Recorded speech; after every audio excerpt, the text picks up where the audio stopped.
किती लेसन होते? Okay, only one.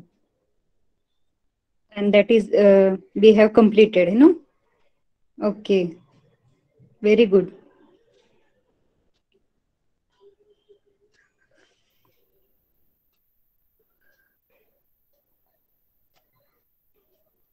Okay, so I'm sharing my screen.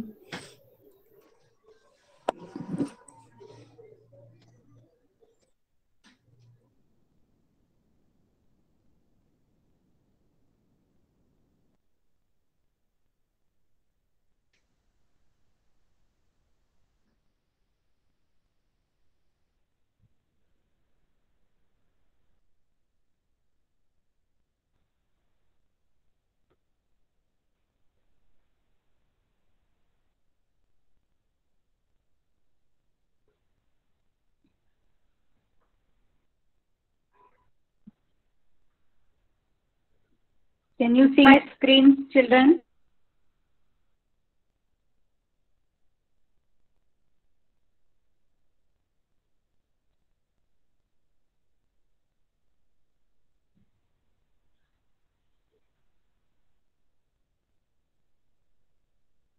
Okay. What we have completed last time? We have completed Brazil's extent, है ना? We have studied Brazil's extent and locations. ब्राझीलचा map learn केला होता आपण.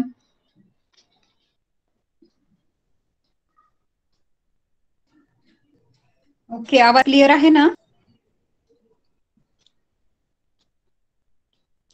So we have studied Brazil.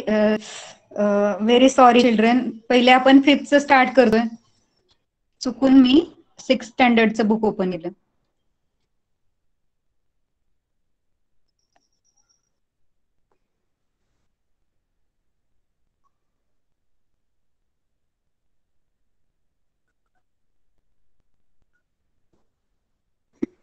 Okay, so we will start with the 5th standard lesson, getting to know India. भारताची आपण ओळख करून घेतोय. Getting to know India. Okay, त्याच्यामध्ये आपण मेजर रिव्हर्स पाहिल्या होत्या. सुरुवातीला काय पाहिलं होतं? फर्स्ट मॅप जो होता त्याच्यामध्ये सगळ्या रिव्हर्स होत्या. फर्स्ट मॅप जो होता त्याच्यामध्ये या सगळ्या रिव्हर्स दिसतात. त्याच्यात सोबत सातपुडा रेंज, म्हणजे रेंज मीन्स काय? सगळे माउंटन्स. प्लॅटू म्हणजे पठार. तर माउंटन्स, प्लॅटूज, रिव्हर्स हे सगळं आपण हा जो फर्स्ट मॅप होता त्याच्यामध्ये लर्न केलं होतं. त्याच्यानंतर जो इंडियाचा फिजिकल मॅप होता त्याच्यामध्ये कलर टिंटिंग मेथड, म्हणजे वेगवेगळ्या टाईपचे कलर्स यूज करून तिथे वेगवेगळ्या भागाची हाईट दिलेली आहे. तर सगळ्यात डार्क कलर म्हणजे हायटेड भाग तो जम्मू काश्मीरचा वरती, तिथे सगळ्या पर्वत रांगा आहेत, हिमालय पर्वत आहे. त्याचप्रमाणे खूप वाळवंट आहे, प्लॅटूज आहेत, माउंटन्स आहेत, फॉरेस्ट आहेत. हे सगळ्या वेगवेगळ्या कलरने तिथे डिनोट केलेलं आहे. त्याच्यानंतर खाली जी बेट आहेत, आईसलँड, काही आईसलँड आहेत, अंदमान अँड निकोबार आहे, लक्षद्वीप आहे. त्याच्याच बरोबर आपल्या भारताच्या आजूबाजूला समुद्र आहे. तर याचा स्टडी आपण केला होता. त्याचप्रमाणे हा जो खालचा भाग आहे, निमुळता भाग होत जातो आपल्या भारताच्या नकाशामध्ये. हा जो ट्रायंगल दिसतोय स्क्रीनवरती तो म्हणजे काय आहे? पेनिन्सुला बोललं जातं. ज्याच्या दोन्ही बाजूनी पाणी आहे त्याला बोललं जातं पेनिन्सुला. त्याच्यानंतर आपण असे रिजन पाहिले, म्हणजे भारतामध्ये अशी वेगवेगळे प्लेसेस आहेत जिथे काही ठिकाणी फॉरेस्ट आहे, काही ठिकाणी वाळवंट आहे, कुठे कुठे प्लेन भाग आहे, तिथे फक्त गवत उगवतं. प्लेन म्हणजे काय? जिथे घास किंवा गवत उगवतं. आणि माउंटेनियस रिजन, आणि काही ठिकाणी फक्त पर्वतरांगा आहेत, पर्वतच पर्वत आहेत त्या भागामध्ये. आणि मार्शी रिजन म्हणजे दलदलीचा भाग, जिथे पाणी साठून बॅक वॉटर असेल समुद्राचं किंवा नद्यांचं, बॅक वॉटर म्हणतात त्याला. तर ते बॅक वॉटर साठवून असा एक दलदलीचा भाग तयार होतो. साठलेलं पाणी जे तयार होतं त्याला बोलतात marshy region. Okay, 6th standard student, remember, आठवते का? कर्णिका, अजून कोण आहे?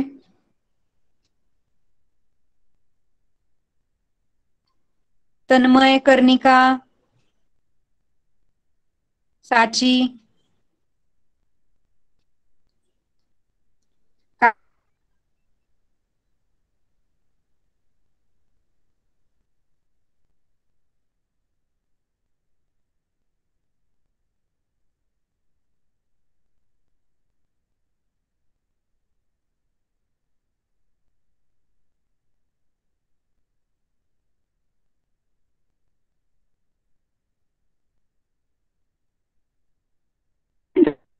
surrounded by water on three sides and taper toward the south. तर आपल्या इंडियामध्ये वेगवेगळ्या नद्या आहेत, पर्वत, पठार, प्लेन म्हणजे मैदान, आईसलँड, बेटे आहेत. आणि हा भारतीय उपखंड जो आहे, सब कॉन्टिनेंट म्हणजे उपखंड, तर हा भारत उपखंड जो आहे तो पाण्याने वेढलेला आहे. तिन्ही बाजूनी पाणी आहे आणि साऊथ कडे तो निमुळता होत जातो. आणि नॉर्थ साईडला लॉफी हिमालया रेंज आहे. आपल्या भारताच्या नॉर्थ साईडला म्हणजे सगळ्यावरती हिमालय पर्वत आहे. आणि आपल्या भारतामध्ये खूप सगळे फॉरेस्ट आहेत, म्हणजे जंगल आहेत, प्लेन मैदान आहेत आणि वाळवंट सुद्धा आहेत. आणि आपल्या भारताचं जे एक्सपान्स आहे म्हणजे विस्तार आहे तो खूप मोठा आहे. आणि हाईट सुद्धा, सी लेवल पासून हाईट सुद्धा 8000 मीटर्स पर्यंत आहे. म्हणजे काही काही पर्वत एवढे उंच आहेत की समुद्र सपाटीपासून त्याची उंची 8000 मीटर इतकी आहे. आणि त्याच्यामुळे प्रत्येक भाग हा वेगळा आहे. भारतामध्ये प्रत्येक रिजन जे आहे ते वेगवेगळं आहे. त्याच्यामुळे तिथला जो हवामान आहे, वेदर कंडिशन आहे, त्या सुद्धा वेगळ्या वेगळ्या असतात. आणि वेदर कंडिशन वेगळी आहे त्याच्यामुळे तिथे वेगवेगळ्या प्रकारचे प्लांट्स आहेत, ॲनिमल्स, बर्ड्स सगळीकडे सारखे नसतात. प्रत्येक ठिकाणी वेगवेगळे असतात. वेगवेगळ्या भागामध्ये वेगवेगळे. जसं जंगलामध्ये तुम्हाला वाईल्ड ॲनिमल दिसतील, वाघ, सिंह, एलिफंट्स वगैरे, किंवा चीता, लायन, टायगर हे तर असतातच. तर मंकी, तर अशा टाईपचे फॉरेस्ट मध्ये दिसतील. तर जो बर्फाळ प्रदेश आहे, आयसी रिजन आहे, तिथे पेंग्विन वगैरे दिसेल, है ना, किंवा व्हाईट बिअर असतो तो, तर तो असेल. म्हणजे अशा प्रकारचे ॲनिमल्स वेगवेगळ्या भागामध्ये जसं जसं तिथलं हवामान आहे त्यानुसार तिथे ॲनिमल सुद्धा बघायला भेटतील. किंवा बर्ड्स मध्ये सुद्धा खूप डिफरन्स आहे. वेगवेगळ्या भागातले बर्ड सुद्धा खूप वेगवेगळ्या प्रकारचे असतात. मार्शे रिजन मध्ये क्रोकोडाईल्स वगैरे किंवा मोठे मोठे अनाकोंडा सारखे साप सुद्धा आहेत मार्शे रिजन मध्ये. माउंटेनियस रिजन मध्ये त्या त्या प्रकारचे व्हाईट बिअर किंवा मी तुम्हाला सांगितलं तशा प्रकारचे अॅनिमल्स आहेत. प्लेन्स वरती काय असतं, मोस्टली घास असते. मग अशा भागामध्ये हॉर्स किंवा एलिफंट जे व्हेजिटेरियन अॅनिमल आहेत, जे फक्त घास खातात, अशा प्रकारचे अॅनिमल्स प्लेन वरती आपल्याला बघायला भेटतात. तसंच डेझर्ट रिजन मध्ये उंट असतात, कॅमल्स वगैरे असतात, कारण त्यांना पाणी कमी लागतं. ते कमी पाण्यावर सुद्धा खूप दिवस जिवंत राहू शकतात, म्हणून तिथे उंटासारखे प्राणी असतात. किंवा अजून खूप प्रकारचे तिथे प्राणी असतात वाळवंटामध्ये. तर प्रत्येक भागामध्ये हवामानानुसार तिथले बर्ड्स, प्लांट्स, ॲनिमल्स असतात. त्याचप्रमाणे there is also difference in crops cultivated. Wheat is primary crop in north, rice is primary crop in south, jowar is produced on central India. म्हणजे जसं जसं हवामान बदलतं तसं त्या त्या भागामधले क्रॉप म्हणजे पिकं जे आहेत, पिकांचं उत्पन्न आहे, ते सुद्धा वेगळं वेगळं असतं. नॉर्थ साईडला जसं, साऊथ साईडला राईस आहे, इकडे नॉर्थला गहू पिकतो जास्त, व्हीट. त्याचप्रमाणे सेंट्रल इंडिया म्हणजे मध्य मध्य भारत जो आहे तिथे महाराष्ट्राचा काही भाग, गुजरात किंवा मध्य प्रदेश, या भागामध्ये ज्वारीचं उत्पन्न जास्त होतं. मग जसं जसं वेगळा वेगळा भाग आहे त्याचप्रमाणे तिथली लाईफस्टाईल, ट्रॅडिशन, कस्टम, हे सुद्धा कल्चर, हे सुद्धा वेगळं वेगळं आहे. लाईफस्टाईल म्हणजे आता साऊथ कडचे लोक लुंगी वगैरे घालतात, आपल्या इथले लोक टोपी, महाराष्ट्रीयन लोक टोपी घालतात है ना, गांधी टोपी म्हणतात आपण त्याला, किंवा सदरा, पायजमा अशा प्रकारचा पेहराव असतो. लेडीज साडी घालतात. पंजाबमध्ये गेलं पंजाबी ड्रेस घालतात लेडीज. गुजरातीमध्ये गेलं तर राजस्थानी किंवा गुजराती मग ते घागरा घालतात. तर तिथली लाईफस्टाईल, प्रत्येकाची लाईफस्टाईल, त्यांचं खाणं पिणं, म्हणजेच त्यांचं डाएट, त्यांच्या तिथल्या रूढी पद्धती, तिथले सणवार, संस्कृती सगळं वेगळं वेगळं आहे भारतामध्ये. वेगवेगळ्या ठिकाणचं कल्चर वेगळं वेगळं आहे. People of many different castes, tribe and religions live in our country. Many languages spoken. We also see differences in food, clothing, festival and celebration. तर तिथल्या लँग्वेजेस सुद्धा वेगळ्या आहेत. आदिवासी भागामध्ये किंवा आपल्या आदिवासी भागातले सुद्धा ट्राईब्स म्हणजे भटक्या जमातीचे लोक सुद्धा खूप जास्त प्रमाणात आहेत. आता आपल्या आसपास नाही दिसत, कारण आपल्या इथे जंगल हा भाग कमी आहे. तर जंगलामध्ये असे ट्राईब्स म्हणजे वेगवेगळ्या जमातीचे लोक राहतात, आदिवासी वगैरे. तर ते लोक सुद्धा आपल्या इथे भरपूर आहेत.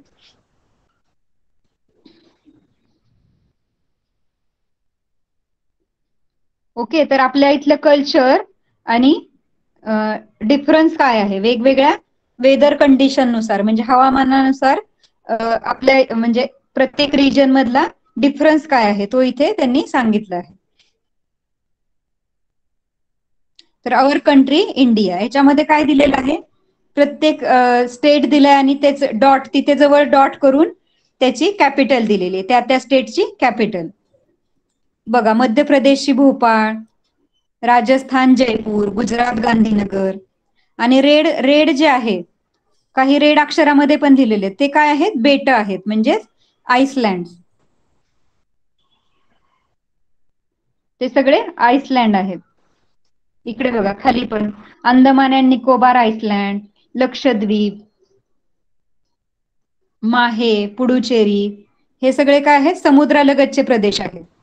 समुद्र किनाऱ्यावरचे ते भाग आहेत आणि काही बेट सुद्धा आहेत.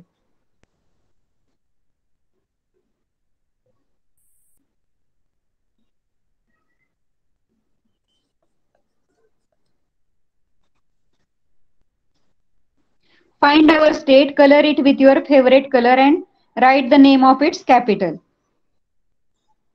तर आपला स्टेट आपण फाइंड आउट करायचा आहे आणि त्याची कॅपिटल लिहायची. तर आपला स्टेट आहे महाराष्ट्र आणि त्याची कॅपिटल आणि त्याला कलर करायचे.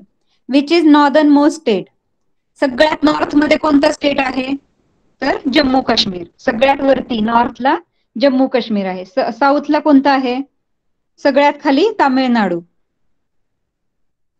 सगळ्यात खाली आहे तामिळनाडू. साऊदर्न मोस्ट स्टेट कोणता आहे, Tamil Nadu. Colour the state to the north east in different colour, write their names and name their capitals. तर नॉर्थ ईस्ट साइड आहे, म्हणजे नॉर्थ आणि ईस्टच्या मधले. आपण जर इंडियाला 4 भागामध्ये मध्ये एक 2 इक्वल पार्ट मध्ये डिवाइड केलं आणि उभं पण असं 2 पार्ट मध्ये डिवाइड केलं, तर नॉर्थ ईस्ट साइडला जे स्टेट येतात, म्हणजे हे अरुणाचल प्रदेश, मेघालय, आसाम, हे जे कॉर्नरवरचे सगळे स्टेट आहेत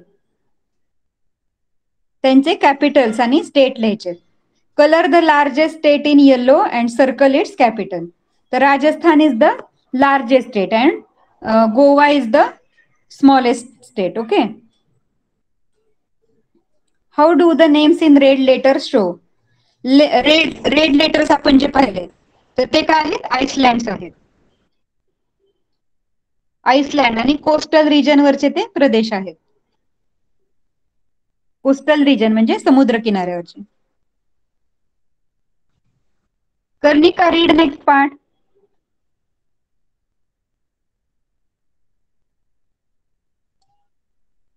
कर्णिका,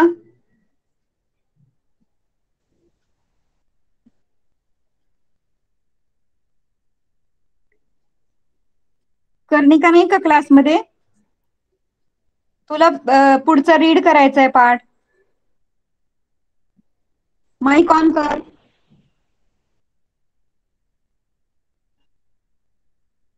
India is a Democratic Republic. The capital of India is New Delhi.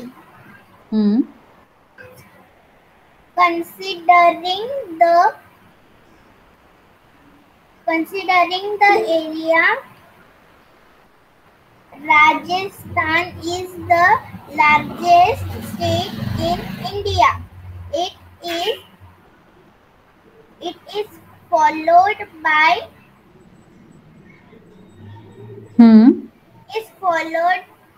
Madhya Pradesh. Maharashtra is in their place. Goa is the state with the smallest area. Okay, very good Karnika. बघा कर्णिका छान read करायला लागली. आता सगळ्यांनी reading ची practice करायची घरी. Reading and writing. Online क्लासमध्ये तर आपण रीडिंग तर करून घेतो, पण रायटिंगची प्रॅक्टिस होत नाही. तर आपण जो लेसन कम्प्लीट करतो त्याच्यानंतर जे एक्सरसाइज असतात खालचे, ते सगळ्यांनी सॉल्व्ह करायचे. India is a democratic Republic. म्हणजे भारत जे आहे ते लोकशाहीचं राज्य आहे. डेमोक्रॅटिक म्हणजे काय, लोकशाही म्हणजे काय, तर लोकांनी निवडून दिलेलं तिथलं जे सरकार असतं ते लोकांनी निवडून दिलेलं असतं. आपले जे प्रधानमंत्री असतात, मुख्यमंत्री असतात, तर ते सगळ्यांनी मिळून मतदान करून निवडून दिलेले असतात.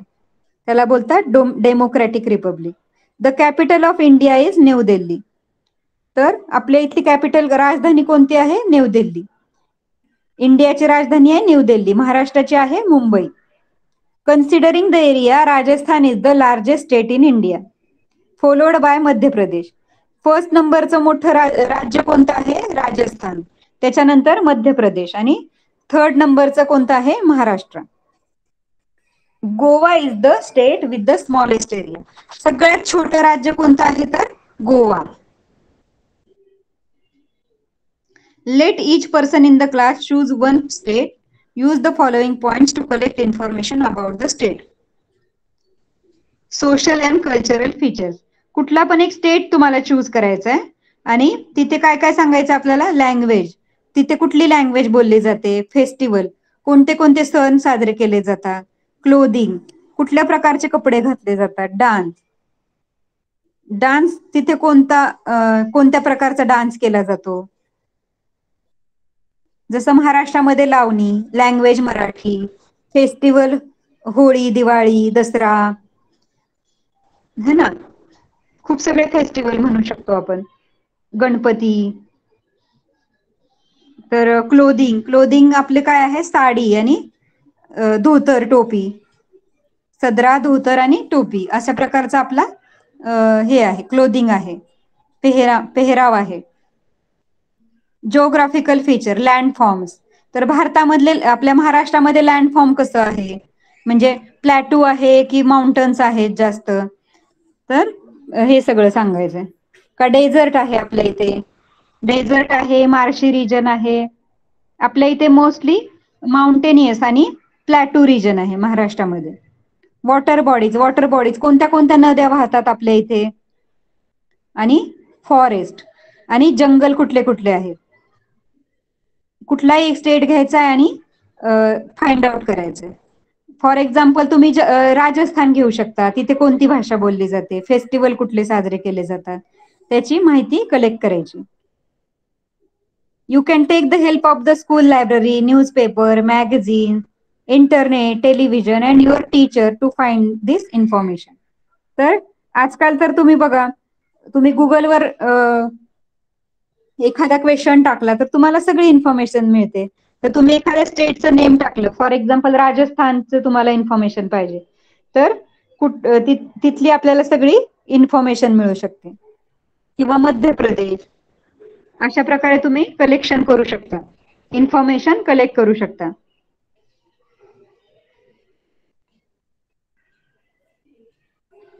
Okay. Which is the state next to us which was formed in 2014? तर आपल्या जवळच स्टेट एक फॉर्म झालेला आहे 2014 मध्ये. ते कोणतं आहे? हे 3 क्वेश्चन एकदम इझी क्वेश्चन आहेत. मला तुम्ही नेक्स्ट टाइम सांगायचे सगळ्यांनी. How many states are there in India? मला ह्याचं सर्च करून आन्सर द्यायचंय नेक्स्ट क्लासमध्ये. In which state is the great Indian desert mainly located? Great Indian जे वाळवंट आहे, डेझर्ट आहे, ते कुठे आहे?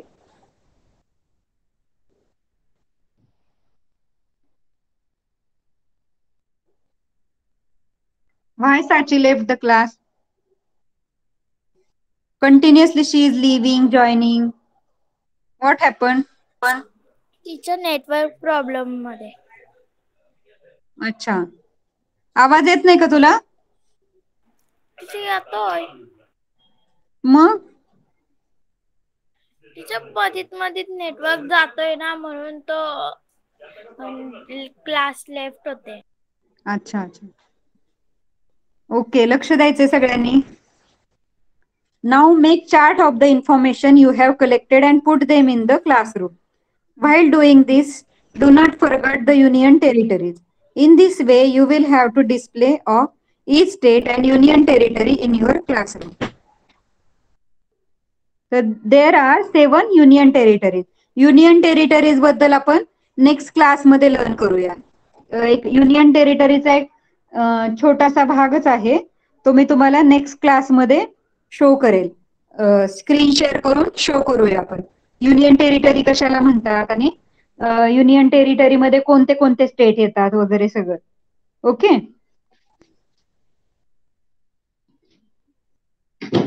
We also notice differences in the crops produced in different regions. Let us find out where the coffee, tea, oranges, mangoes, etc. that we see in the market come from and how they reach to us. See the map on the next page. तर आपण learn केलं की वेगवेगळ्या भागामध्ये वेगवेगळी पिकं घेतली जातात. जसं कॉफीचं उत्पादन कुठे होतं किंवा चहाचं उत्पादन कुठे होतं. चहा बघा, मोस्टली केरळमध्ये चहा मिळतो आपल्याला. तिथे चहाच्या खूप फॅक्टरीज आहेत केरळमध्ये. ऑरेंजेस कुठे? नागपूरच्या ऑरेंज, सॉरी नागपूरची संत्री म्हणजे ऑरेंजेस. मँगो कुठे भेटतात? कोकणामध्ये भेटतात आपल्याला. तर अजून कुठे कुठे, अजून वेगवेगळ्या स्टेटमध्ये मँगोचं उत्पादन कुठे होतं हे आपल्याला फाइंड आउट करायचंय.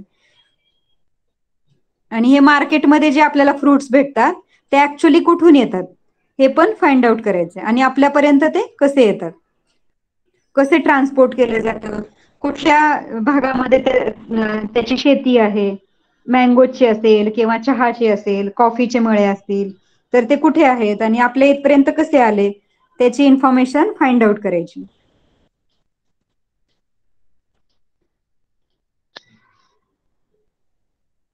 Apart from the Indian mainland several groups of mainland म्हणजे हे जे स्टेट होते सगळे मोठे मोठे स्टेट जे आहेत ते, आणि several groups of island are also included in the Indian territory. तर भारतामध्ये सगळे राज्य जे आहेत त्याच्यासोबत वेगवेगळे बेट सुद्धा आहेत, आइसलँड सुद्धा आहेत. म्हणजे चारी बाजूनी पाणी आणि मध्ये जमीन असते त्याला काय बोललं जातं? बेट. The Lakshadweep island is in the Arabian sea. तर इथे बघा, इथे काय आहे या बाजूला, इथे दिसतंय ते काय आहे? लक्षद्वीप. लक्षद्वीप बेट आहेत. हे छोटे छोटे डॉट डॉट दिसत आहेत गोल गोल ब्ल्यू कलरचे, ते काय आहेत? तिथे सगळी जमिनीचा भाग आहे. 7-8 डॉट जे दिसत आहेत सर्कल सर्कल ते काय आहे? तिथे जमीन आहे आणि त्याच्या बाजूनी संपूर्ण पाणी आहे. समुद्राच्या मध्ये जमीन आहे ती.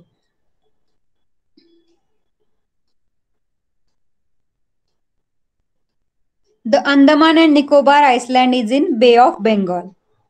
The coastal island near the Indian mainland.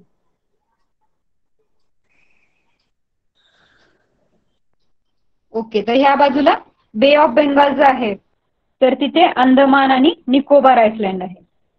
एकदम इकडच्या कॉर्नरला बघा, ईस्ट साइडला. तिथे काय आहे? Andaman and Nicobar Iceland. त्याची राजधानी कोणती आहे? पोर्ट ब्लेअर. अंदमान निकोबारची आइसलँडची राजधानी आहे पोर्ट ब्लेअर. आणि लक्षद्वीपची राजधानी आहे म्हणजेच कॅपिटल आहे कवरत्ती. कवरत्ती. त्याचप्रमाणे इकडे पुडुचेरी वगैरे हे सुद्धा छोटे छोटे बेटे आहेत आपल्या भारतामध्ये. The coastal Iceland near the Indian mainland. तर तेच पुडुचेरी वगैरे हे काय आहे? कोस्टल आइसलँड आहे. पुडुचेरी, माहे, त्याच्यानंतर इकडे यानम, दीव, दमन हे सगळे काय आहेत? Coastal Iceland. All these islands have strategic location from the defense point of view. Long ago, forts were built on some of these islands of the coast of Maharashtra to safeguard the coast. These historical forts are known as sea forts. We can see several such forts along the Konkan coast. तर खाली बघा, कोकणामध्ये सुद्धा खूप सगळे किल्ले आहेत. समुद्र आहे आणि समुद्राच्या मध्ये किल्ला बांधलेला आहे. म्हणजे तो किल्ला कशासाठी बांधले? त्या आइसलँड्सवर म्हणजे बेटावरती किल्ले बांधलेले आहेत. तर ते किल्ले कशासाठी बांधलेले आहेत? तर समुद्र किनाऱ्यावरून दुसरा समुद्र किनारा संपला की दुसरा देश लागतो.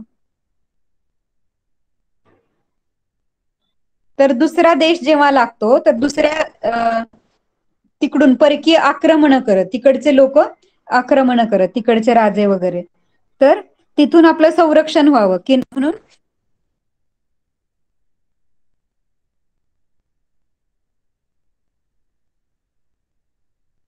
Weight a minute students.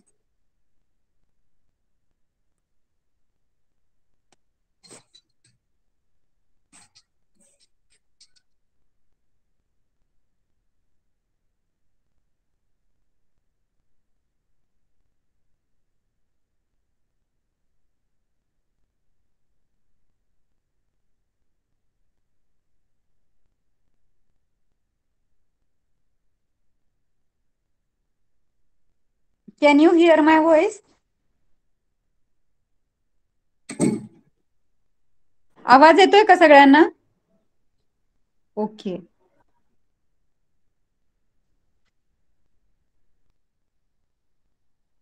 All these Iceland have strategic location.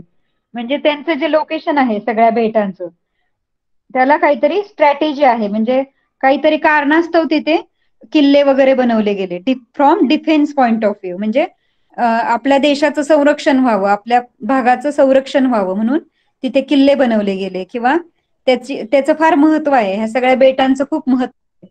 Long ago forts were built on some of these island. म्हणजे खूप वर्षांपूर्वी बऱ्याचशा बेटांवरती किल्ले बनवले गेले.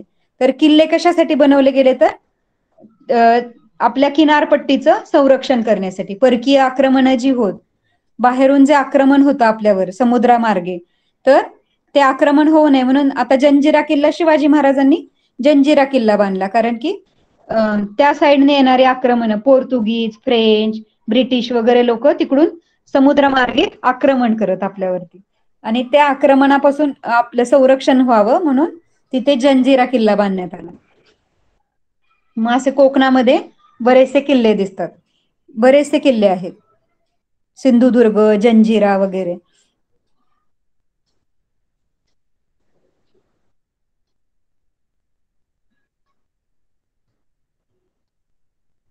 आता हा जो मॅप आहे ह्याच्यामध्ये सगळे क्रॉप्स दिसत आहेत आपल्याला. फ्रुट्स बघा, इथे फ्रुट्स दिसत आहेत आणि वेगवेगळे क्रॉप्स दिसत आहेत. तर कुठे कुठल्या भाज्यांचं उत्पादन होतं तसं तसं तिथे सिम्बॉल्स दिलेले आहेत बघा, आणि रूट्स दिलेले आहेत. म्हणजे डॉटेड रूट असेल तर इंटरनॅशनल बाउंड्री आहे. इंटरनॅशनल बाउंड्री म्हणजे भारताचा जो बॉर्डर आहे सगळी ती डॉटेड, ब्लॅक डॉटेड लाईननी केलेली आहे. त्याच्यानंतर स्टेट बाउंड्री, वेगवेगळे स्टेट आहेत ते एकमेकांना जी बॉर्डर आहे ती पिंक डॉट्स बनवले, तिथे पिंक डॅश डॅश बनवले. त्याच्यानंतर नॅशनल कॅपिटल, हे जे पिंक आहे, पिंक सर्कल, 2 सर्कल दिसत आहेत ते म्हणजे काय? भारताची राजधानी. त्याच्यानंतर छोटे डॉट जे आहेत पिंक कलरचे ते काय आहेत, अदर इम्पॉर्टंट प्लेसेस म्हणजे वेगवेगळी महत्वाची ठिकाणं. त्याच्यानंतर ब्लॅक कलरचा जो आहे तो नॅशनल हायवे. ब्लॅक जे लाईन्स आहेत ह्या भारताच्या नकाशामध्ये म्हणजे काय आहे, नॅशनल हायवे आहे तो. त्याच्यानंतर golden quadrilateral. Green green lines बघा,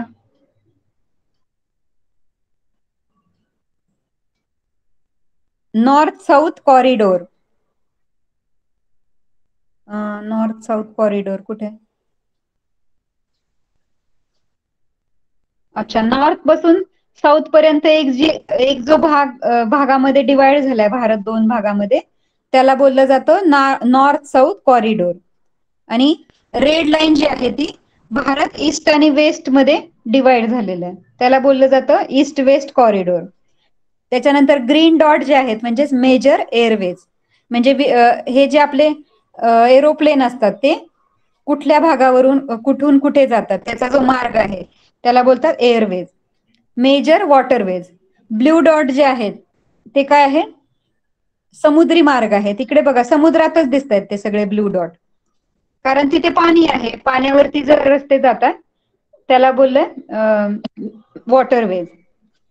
आणि हे काही क्रॉप्स आहेत जसं की कॉफी, मँगो, ओनियन वगैरे, तर त्याचे सिम्बॉल इथे दिलेले. जसं जम्मू काश्मीरमध्ये ऍपल पिकत खूप प्रमाणात ऍपलचं उत्पादन होतं, तसंच इकडे महाराष्ट्रामध्ये कांद्याचं उत्पादन जास्त होतं. त्याचप्रमाणे कोकण भागामध्ये मँगोज येतात खूप जास्त प्रमाणात, नागपूरला संत्री आहे. तर अशा प्रकारे इकडे मेघालय वगैरे तिथे काय होतं, तर टीचं उत्पादन होतं म्हणजे चहाचं. जम्मू काश्मीरमध्ये सॅफ्रॉन पण दाखवलंय म्हणजे केसरचं सुद्धा तिथे उत्पादन होतं. ओके, तो मॅप आपण नेक्स्ट टाइम लर्न करूया. युनियन टेरिटरीज आणि हे लर्न करायचं आपल्याला next time. Okay, what is union territory आणि मॅप्स लर्न करायचं, मॅप्स वरचे क्वेश्चन आन्सर. ओके स्टुडंट्स,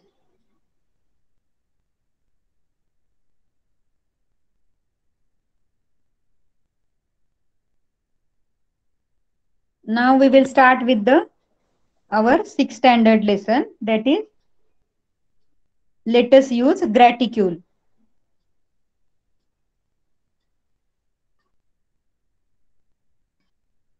तर त्याच्यामध्ये आपण लास्ट लेक्चरमध्ये लॉंगिट्यूड आणि लॅटिट्यूड पाहिले होते. ब्राझीलचा फिजिकल मॅप होता, त्याच्यावरती ब्राझील कुठे आहे, त्याच्यानंतर ब्राझीलची कॅपिटल आहे ब्राझिलिया, त्याचं लोकेशन फाइंड आउट केलं होतं. त्याच्याच नंतर मराजो आइसलँड कुठे आहे त्याचं लोकेशन फाइंड आउट कसं करायचं.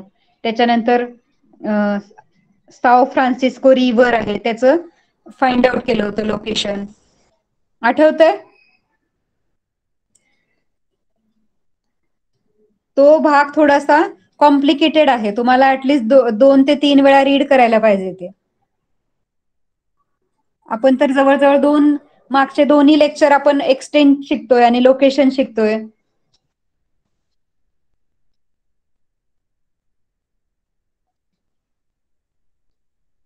तर आपण ते क्वेश्चन आन्सर लर्न केले होते. आता we will next move to the next part.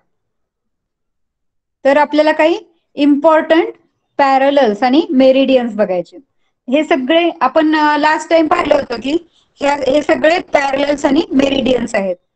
जे अर्थ वरती उभ्या आडव्या रेषा आहेत ह्या सगळ्या, त्याच्याने एक जाळं बनलेलं आहे, एक वेब बनलेली आहे. पृथ्वी गोल जो आहे, ग्लोब जो आहे, त्याच्यावरती एक नेट बनलेली, असे स्क्वेअर स्क्वेअर स्क्वेअर बनलेले त्या उभ्या आडव्या रेषांनी. तर उभ्या रेषा आहेत त्याला मेरिडियन बोलतात आणि आडव्या ज्या आहेत त्या पॅरलल्स, म्हणजे आडव्या रेषा लॅटिट्यूड, उभ्या रेषा लॉंगिट्यूड. तर ह्या जे महत्वाचे लॉंगिट्यूड लॅटिट्यूड आहेत त्यातले, तर ते आज आपल्याला लर्न करायचे. जसं इथे बघा 1 2 3 4 लॉंगिट्यूड दिले त्यांनी, 4 उभ्या रेषा दिलेल्या आहेत. आणि ह्या अर्थ मध्ये 1 2 3 4 5 लॅटिट्यूड दिलेले. ओके. आणि ह्या अर्थचा जो बाजूचा जो भाग आहे तो सुद्धा एक लॉंगिट्यूडच आहे.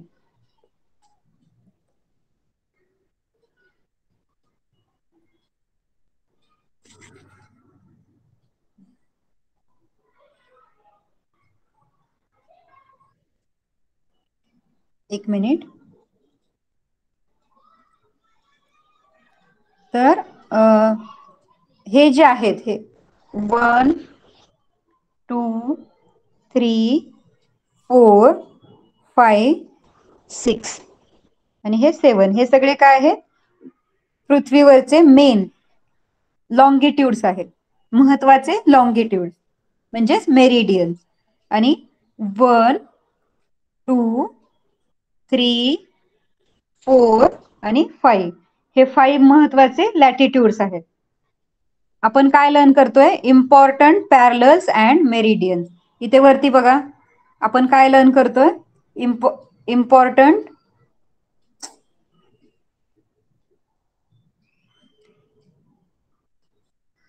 Important parallels and meridians.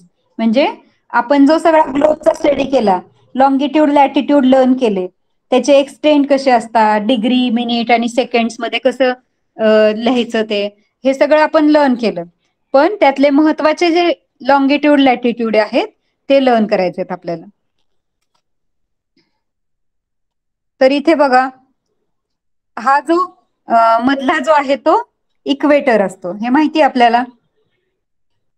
हा मध्ये जो जातो आडवी रेषा ती म्हणजे इक्वेटर आहे. त्याच्यानंतर ही एक रेषा साऊथ कडे आणि इकडे वरती नॉर्थ कडे ही एक रेषा, म्हणजे हे जे दोन लॅटिट्यूड आहेत त्यांचं एक्सटेंट किती आहे 23 डिग्री अँड हे बघा 23 degree and 30 seconds 30 minutes north, 23 degree 30 minutes north आणि खाली 23 डिग्री 30 मिनिट्स साऊथ. तर त्याला वरती जो आहे त्याला बोललं जातं ट्रॉपिक ऑफ कॅन्सर आणि खाली जो आहे त्याला बोललं जातं ट्रॉपिक ऑफ कॅप्रिकॉन. ठीक आहे, tropic of Cancer, Tropic of Capricorn. त्याच्यानंतर खाली अजून एक 2 लॅटिट्यूड दिले, सगळ्यात पृथ्वीच्या सगळ्यात वरती आणि पृथ्वीच्या सगळ्यात खाली. तर त्याचा एक्सटेंट किती आहे 66 डिग्री 30 मिनिट्स नॉर्थ आणि खाली आहे 66 डिग्री 30 मिनिट्स साऊथ. आणि जो वरचा भाग आहे त्याला बोललं जातं आर्टिक सर्कल आणि खालचा जो आहे त्याला बोललं जातं अंटार्क्टिक सर्कल. तर इक्वेटर हे बघा equator, tropic of cancer, arctic circle आणि खाली ट्रॉपिक ऑफ कॅप्रिकॉन आणि अंटार्क्टिक सर्कल. Okay, understood.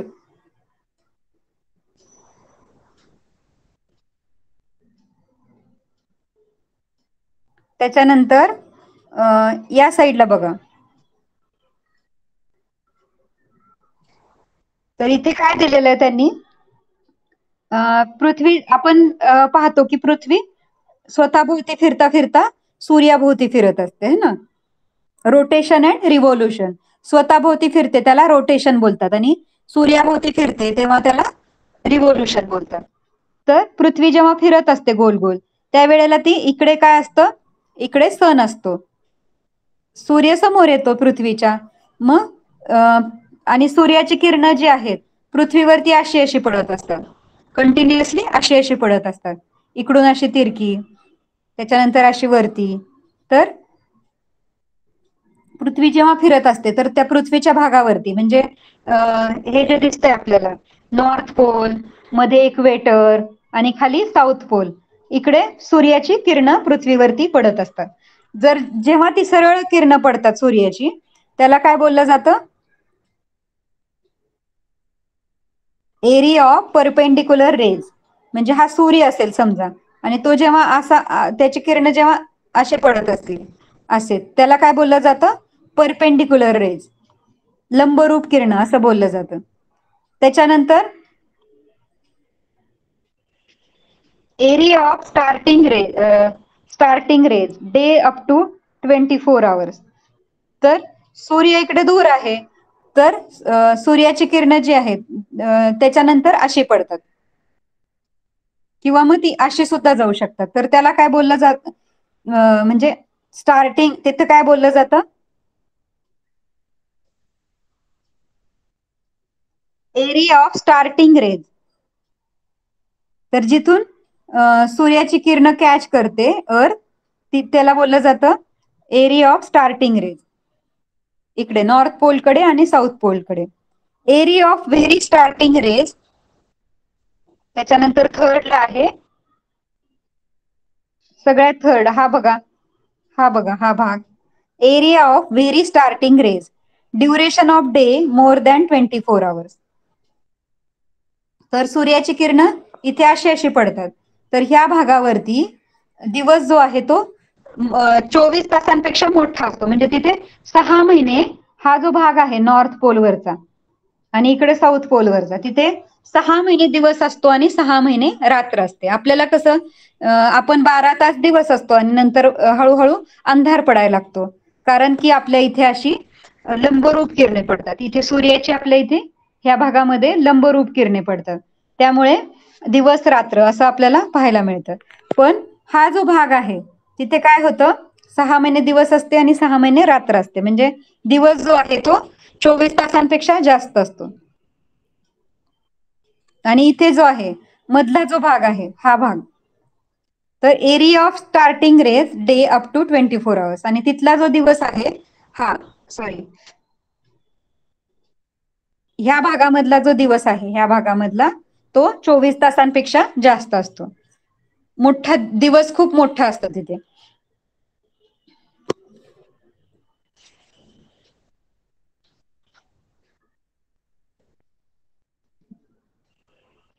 थोडासा समजून घ्यायचा भाग आहे हा, सगळ्यांनी लक्ष द्यायचंय. Please pay attention. Let us acquainted with some important parallels and meridian. तर अक्वेंटेड म्हणजे काय, ओळख करून घेऊया आपण. इम्पॉर्टंट पॅरलल्स आणि मेरिडियन आहेत त्याची ओळख करायची. All places between 23°30' north and south of the equator receive perpendicular rays on 2 days in the year. तर ही सूर्याची जी किरणं आहेत ती लंबरूप पडतात. हे जे 23° नॉर्थ मी आता दाखवलं होतं तुम्हाला, इक्वेटरच्या वरचं आणि इक्वेटरच्या खालची जी रेषा आहे त्या भागामध्ये सूर्याची किरण कशी पडतात, लंबरूप, म्हणजे सरळ सरळ पडतात, सीधा एकदम स्ट्रेट पडतात, परपेंडिक्युलर. तर आणि वर्षातली 2 दिवस तिथे परपेंडिक्युलर रेज पडतात. Other areas of the earth never get perpendicular raise.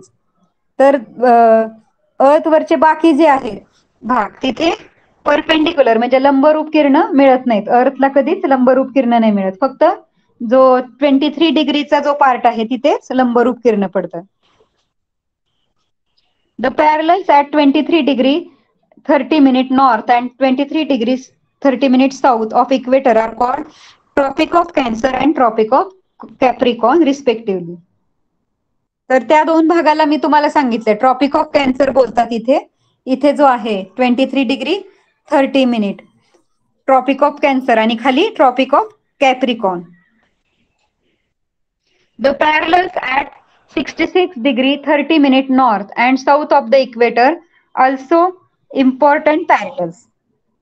In the area between these two parallels, त्याच्यावरचे पॅरलल आता हे इक्वेटर म्हणजे मधली जी रेषा आहे सेंटरची, तिथपासून 2 नंबरची लाईन 66°30' नॉर्थ आणि 66°30' साऊथ, हे जे आपल्याला पृथ्वीच्या वरच्या आणि खालच्या टोकाकडे 2 रेषा दिसत आहेत, हाफ सर्कल दिसत आहे, त्या ज्या लाईन्स दिसत आहेत लॅटिट्यूड, ते म्हणजे काय आहे, these are also important parallels.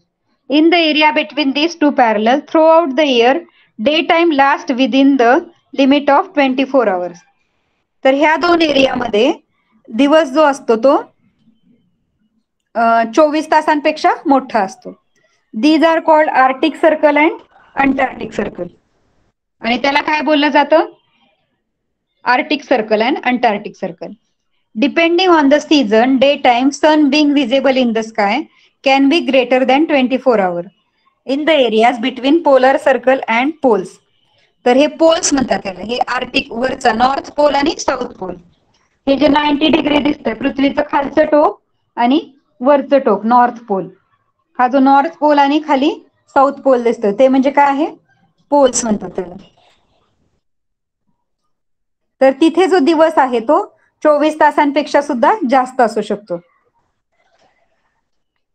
The maximum duration of the sun's appearance in the sky can be of 6 months at the poles based on season.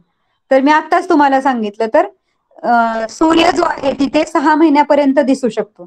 त्या भागावरून पाहिलं तर आपण बघा आता रात्री पाहिलं आपल्याला तर सूर्य नाही दिसत, कारण की जेव्हा पृथ्वी फिरत असते तेव्हा तिचा पूर्ण भाग जो सूर्यासमोर असतो तो अपोजिट साईडला गेलेला असतो. पृथ्वी जेव्हा दिवसभर टर्न होते तेव्हा आणि मग ती पृथ्वीची जी लंबरूप किरण जिथे पडतात तिथे आपल्याला दिवस येतो आणि ज्या भागावरती नाही पडत तिथे रात्र असते. परत एकदा तुम्ही डायग्राम बघा. तर ही पृथ्वीची किरण जी लंबरूप पडतात, इथे जी लंबरूप पडतात इथे 12 तास दिवस असते आणि 12 तास रात्र असते. पण सूर्य जेव्हा इथे असतो आणि ह्या भागांवरती जेव्हा लंबरूप किरणे पडतात त्यावेळेला पृथ्वी जरी रोजच्या रोज रोटेशन कंप्लीट करत असेल, स्वतःभोवती जरी फिरत असली तरी ह्या भागावरती सतत सूर्याची किरण पडत राहतात. त्याच्यामुळे त्या भागावरती 6 महिने दिवस असतो. During this period the sun continues to move in spiral on the horizon. तर सन जो आहे म्हणजे सूर्य जो आहे तो सुद्धा स्पायरल किंवा हॉरिझॉन मध्ये तो फिरत असतो. सन सुद्धा म्हणजे मी तुम्हाला सांगितलं पृथ्वी रोटेशन करता करता रिव्होल्युशन कंप्लीट करत असते. तर हे रोटेशन आणि रिव्होल्युशन मुळे दिवस रात्र किंवा 6 महिने दिवस 6 महिने रात्र असं तिथे क्रिएट होतं. We have seen in standard fifth that the earth axis is inclined. आता आपण 5th स्टँडर्ड मध्ये पाहिलेलं आहे की हा जो अर्थ आहे ही अर्थ पूर्ण आपल्याला अशी दिसत नाही. हा जो ऍक्सिस आहे अर्थचा, हा उभा जो ऍक्सिस आहे तो स्ट्रेट नाहीये, तर अर्थ थोडीशी टिल्ट झालेली अशा स्वरूपामध्ये आहे. अर्थ जी आहे ती अशी आहे, तिरकी आहे थोडीशी. एक्झॅक्ट अर्थ अशी उभी नाहीये स्पेस मध्ये, तर ती थोडीशी इन्क्लाइन झालेली, थोडीशी तिरकी आहे. These important parallels arise because of its inclination by 23 degree 30 minute. आणि हे इन्क्लिनेशन किती आहे अर्थचं, तर 23 डिग्री आणि 30 मिनिट. 23 डिग्रीने ती थोडीशी कललेली आहे, एका बाजूला झुकलेली आहे अर्थ आपली.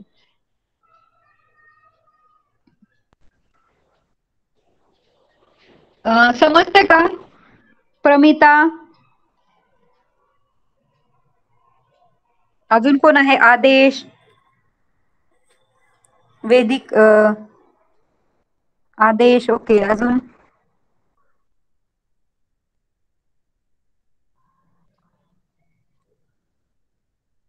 प्रमित आहे, आदेश आहे, 6th स्टँडर्डचा अनुज आहे.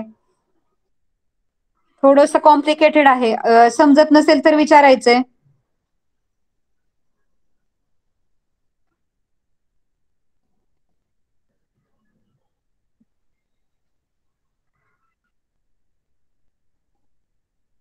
समजलं सगळ्यांना? लंबरूप किरण कशी आहेत म्हणजेच परपेंडिक्युलर रेज, आणि जी क्रॉस किरण आहेत ती कशी पडतात पृथ्वीवरती, आणि 5 इम्पॉर्टंट मेरिडियन्स आणि म्हणजे 5 इम्पॉर्टंट लॅटिट्यूड्स आणि लॉंगिट्यूड्स आपण पाहिले. त्याच्यानंतर जे पोल्स आहेत पृथ्वीवरचे, जे पोल्स आहेत तिथे 6 मंथ्स डे असतो आणि 6 मंथ नाईट असते. त्याचप्रमाणे आपले पृथ्वीच्या समोरचा जो भाग आहे इक्वेटरच्या समोरचा तिथे दिवस आणि रात्र, जसं आपण फेस करतो दिवस आणि रात्र, तसे तिथे क्रिएट होतात.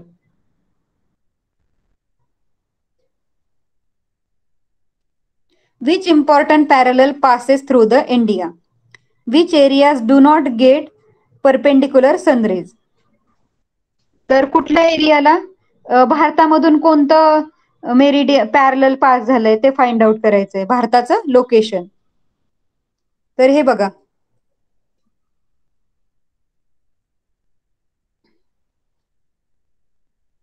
तर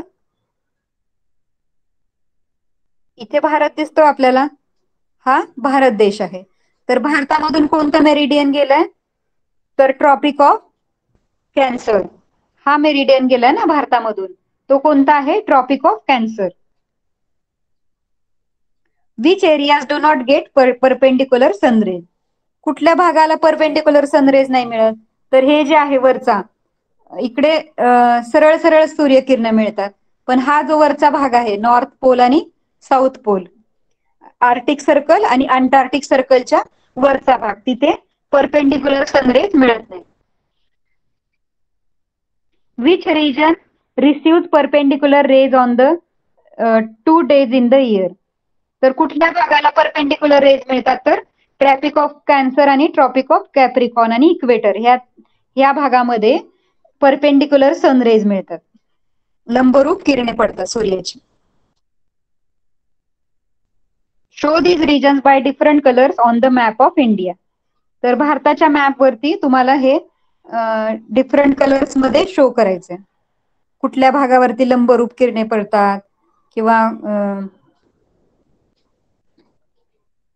which region receive perpendicular rays, show these region by different colours. भारतामधून कोणता पॅरलल पास झाला आहे, ह्याला तुम्हाला कलर करून तिथे शो करायचे.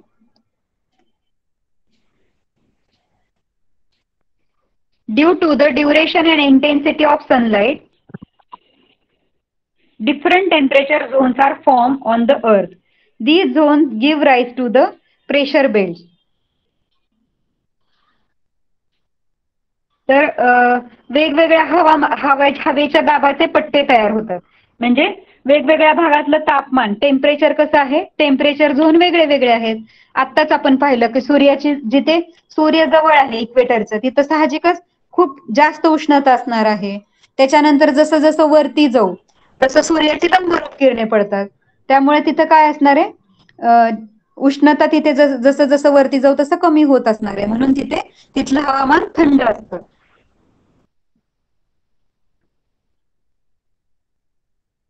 तर ही जी आहे, ही जी अर्थ आहे, इथे सूर्य आहे समजा, तर इथे सूर्याची किरणं अशी लंबरूप पडतात, तिथे हीट जास्त प्रमाणात आहे, तिथे टेम्परेचर जास्त आहे. आणि जिथे अशी लांब पडतात, लांब पर्यंत जावं लागतं सूर्याच्या किरणांना, तिथे जाता जाता त्यांची हीट कमी होते, म्हणजे त्या भागातलं टेम्परेचर कमी आहे, कारण तिथले जे किरण आहेत ते परपेंडिक्युलर नाहीयेत, क्रॉस मध्ये आहेत.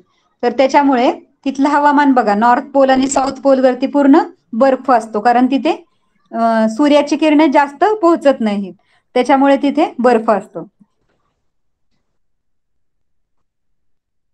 आणि मग हा जो डिफरन्स आहे त्याला काय बोलतात, pressure belt.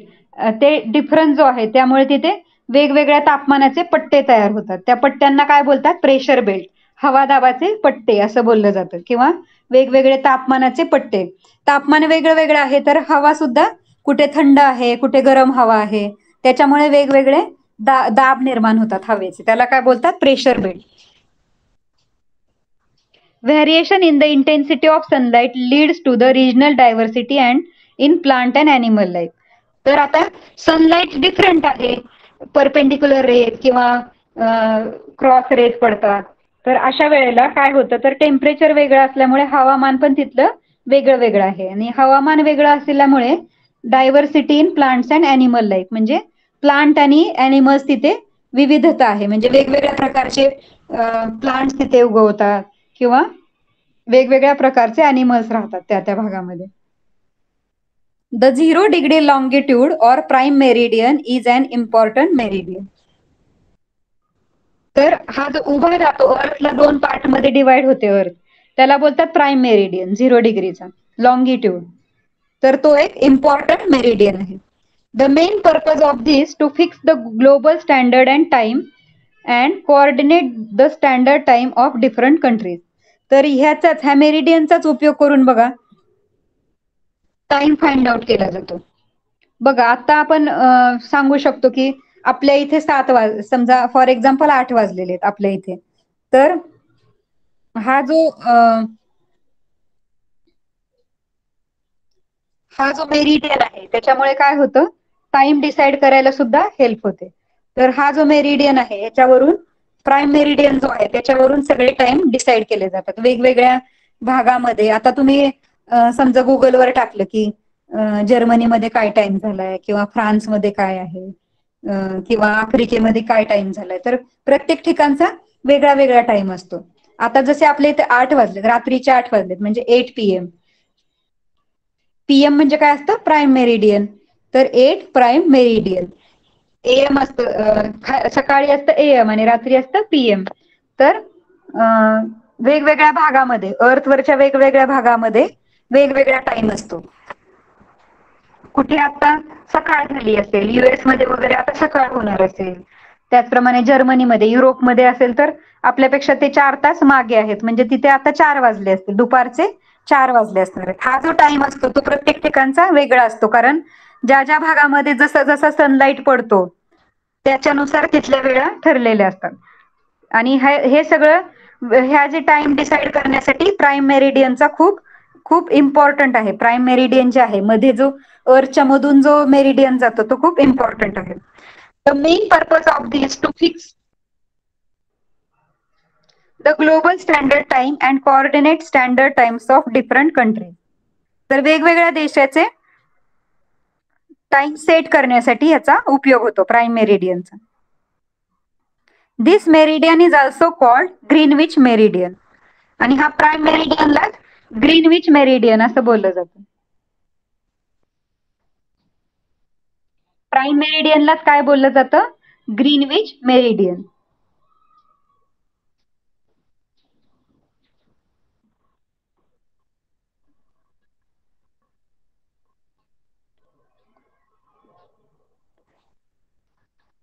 Okay. Global standard time is non as GMT, means Greenwich mean time.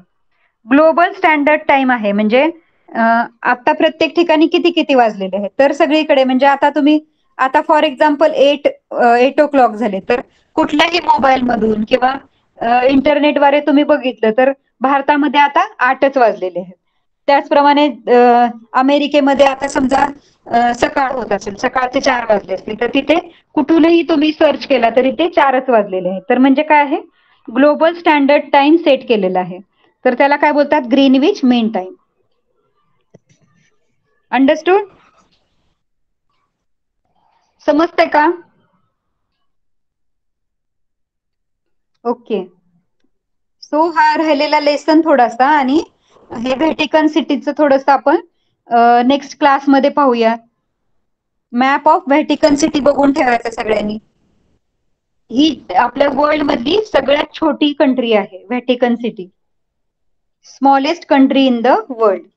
आणि सगळ्यात स्मॉलेस्ट असल्यामुळे त्याचं एक्सटेन्शन सुद्धा खूप कमी आहे. म्हणजे लोकेशन आपण लर्न केलं, लोकेशन आणि एक्सटेंड म्हणजे ग्लोब वरती ती कुठून कुठपर्यंत आहे, वरती आणि खाली. वरती 2 आडव्या रेषा इथे दाखवल्यात बघा, 2 उभ्या रेषा दाखवल्यात पिंक कलरच्या, आणि 2 आडव्या रेषा म्हणजे त्याचे एक्सटेन्शन दाखवलेलं आहे. ते त्याचं एक्सटेन्शन आहे.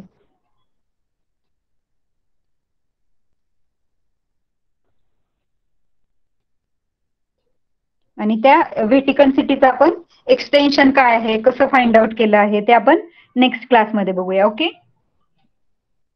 तोपर्यंत झालेला जो पार्ट आहे तो रिवाइज करायचा आहे सगळ्यांनी. Okay student, our time is over. Bye everyone. Bye teacher. Bye. Bye teacher, take care. Bye.